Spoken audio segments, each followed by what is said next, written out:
भारत माता की। मेरे साथ प्रचंड आवाज से शिवाजी महाराज का जयकारा लगाएंगे। जय जय जय जय जय शिवाजी, जय जय जय जय जय भवानी। मंच पर उपस्थित महाराष्ट्र के सम्माननीय मुख्यमंत्री श्रीमान देवेंद्र फडणवीस जी, महाराष्ट्र के पूर्व मुख्यमंत्री और महाराष्ट्र के उप मुख्यमंत्री श्री एकनाथ शिंदे जी, महाराष्ट्र के उप मुख्यमंत्री श्री अजित पवार जी, पुणे के सांसद और मेरे साथी मंत्री श्री मुरलीधर मोहोल जी, जलगांव के निवासी और महाराष्ट्र सरकार के मंत्री श्री गिरीश महाजन जी, यहीं के धरतीपुत्र श्री राधाकृष्ण विखे पाटिल जी, बिपिन दादा शंकरराव कोले जी, अध्यक्ष संजीवनी समूह, जिस युवा नेतृत्व के बुलावे पर मैं आया हूं, ऐसा श्री विवेक कोले जी, श्रीमती स्नेहलता ताई कोल्हे जी, मंच पर उपस्थित सभी महानुभाव और आज विशाल संख्या में कोपर गांव में आए हुए प्यारे भाइयों बहनों माताओं, आप सभी को मेरा प्रणाम, राम राम। सबसे पहले मैं सहकार महर्षि शंकरराव कोले जी को बहुत मनपूर्वक प्रणाम कर कर मेरी बात की शुरुआत करना चाहता हूं। मित्रों, आज महर्षि शंकरराव कोले ने जो नींव डाली थी, वो नींव एक बोया हुआ छोटा सा बीज आज सहकारी क्षेत्र का एक बहुत बड़ा वटवृक्ष बनकर हमारे सामने खड़ा है। और आज दोनों नई शुरुआत भारत के सहकारी शुगर कारखानों के इतिहास में कॉम्प्लेक्स बायोगैस प्रकल्प और पोटाश का निर्माण दोनों भारत में पहली बार महर्षि शंकरराव कोले शुगर कारखाना में होने जा रहा है। और ये हम सब के लिए बड़े गर्व का विषय है। और मैं आज कहना चाहता हूं विवेक को, विवेक, आज आपने जो शुरुआत की है, देश भर के कोऑपरेटिव शुगर कारखानों के लिए एक नया रास्ता खोलने का काम आपने किया। और जब मुझे निमंत्रण देने आए तब हमने इस पर काम करना शुरू किया था।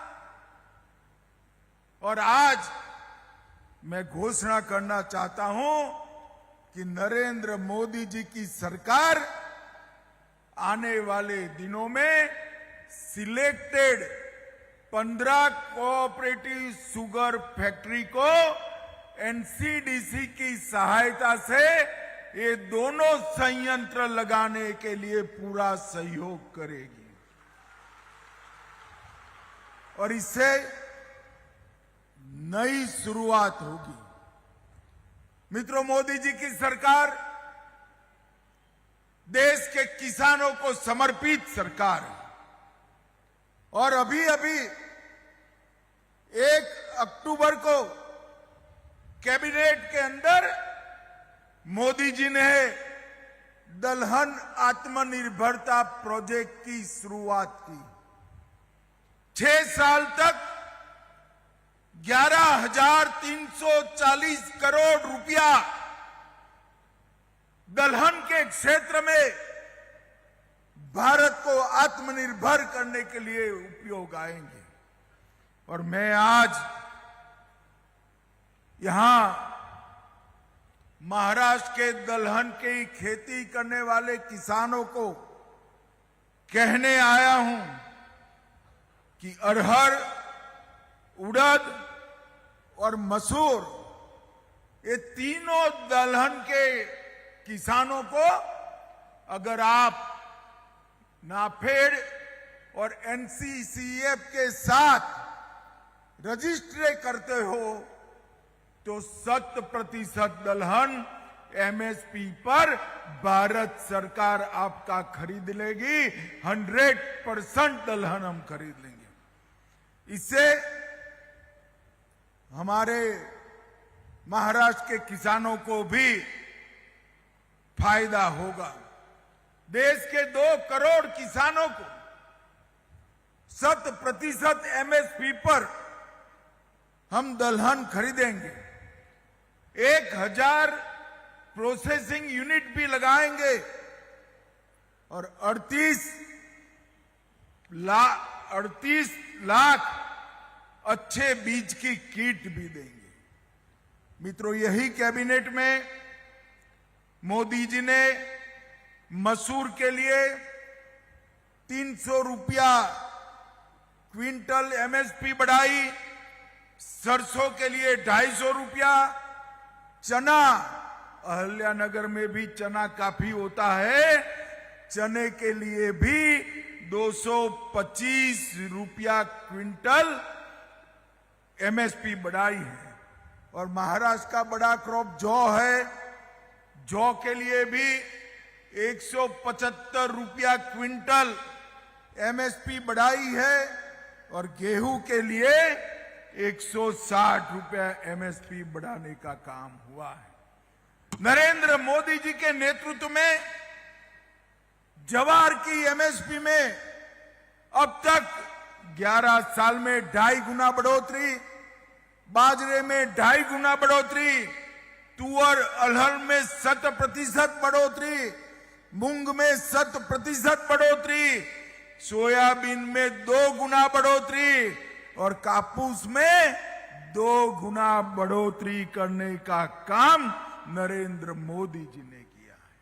और मित्रों, अभी अभी जो जीएसटी के रिफॉर्म हुए, इसमें किसान के उपयोग की ढेर सारी चीजों पर जीएसटी 5% पर लाने का काम नरेंद्र मोदी जी ने किया।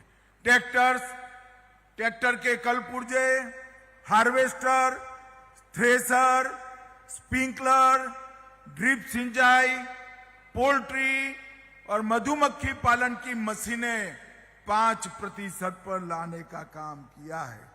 और जीव कीटनाशक और प्राकृतिक मेंथोल को भी 5% लिया है। इससे लाखों किसानों को फायदा होगा।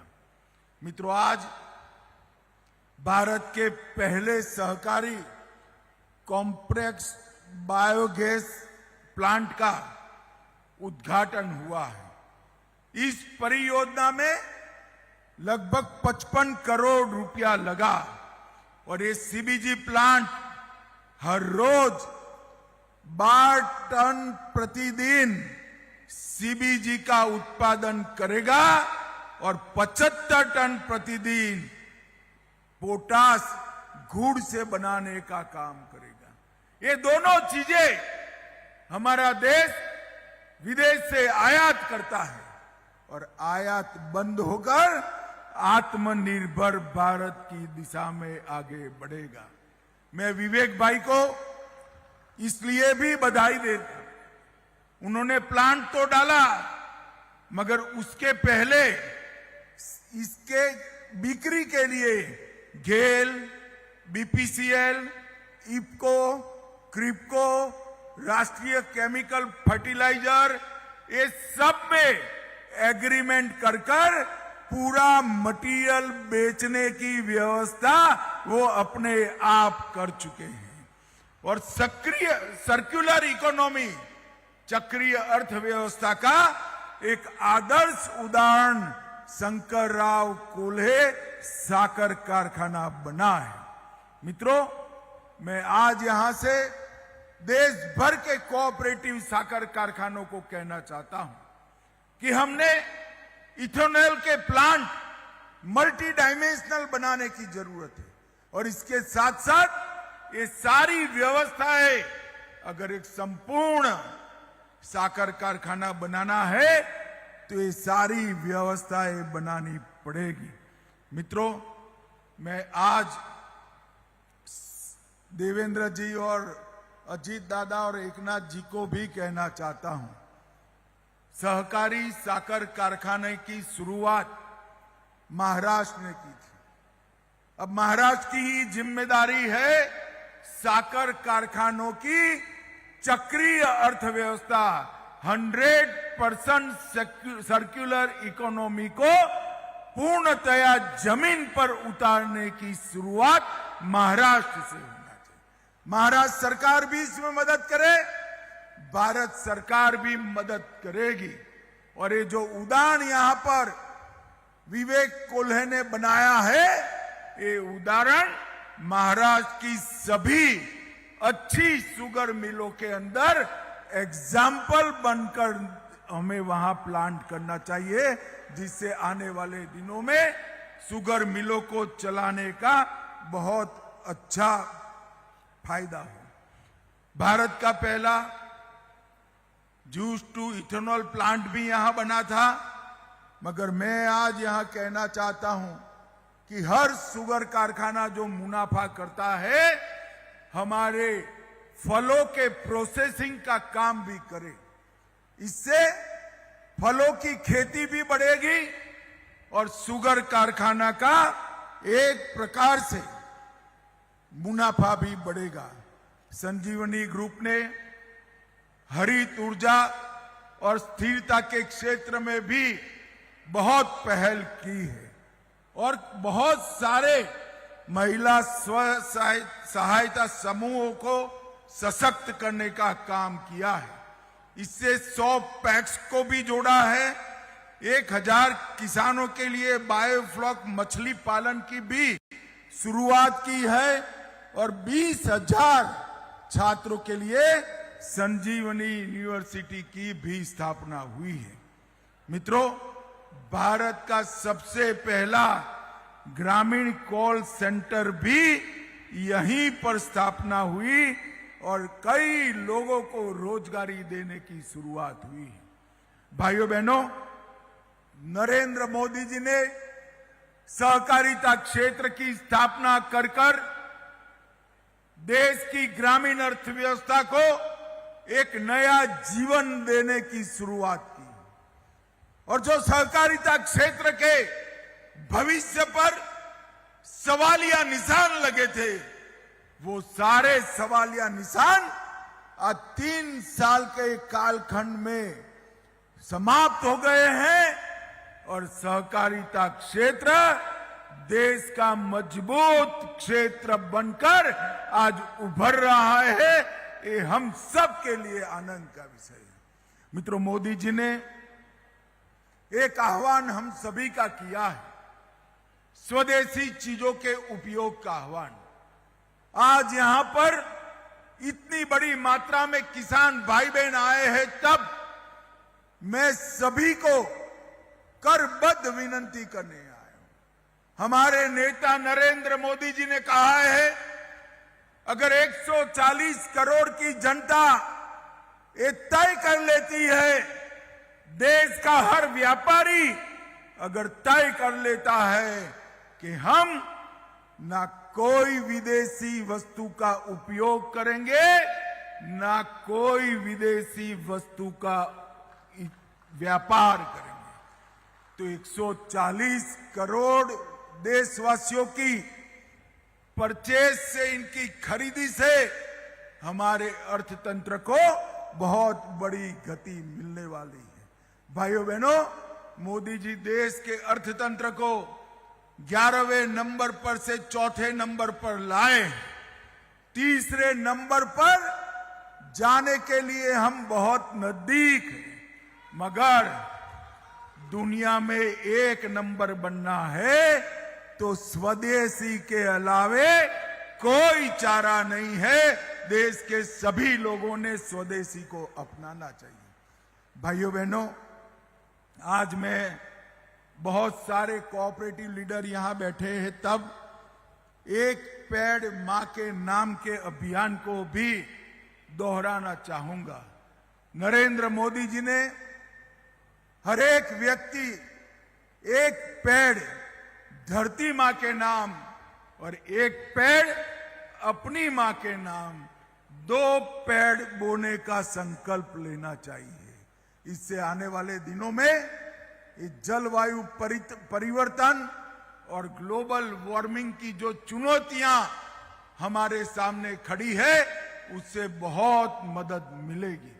मित्रों, अंत में मैं फिर से महर्षि शंकरराव कोल्हे जी को बहुत मनपूर्वक प्रणाम कर कर याद करना चाहता हूं और विपिन दादा और विवेक को बहुत मनपूर्वक अभिनंदन करना चाहता हूं कि नई शुरुआत आने वाले दिनों में देश भर के शुगर कारखानों के लिए एक नया रास्ता खोलने वाली होगी और आपकी ये शुरुआत विवेक जी शंकर राव जी के योगदान की तरह ही बहुत लंबे समय तक कोऑपरेटिव सेक्टर याद रखेगा।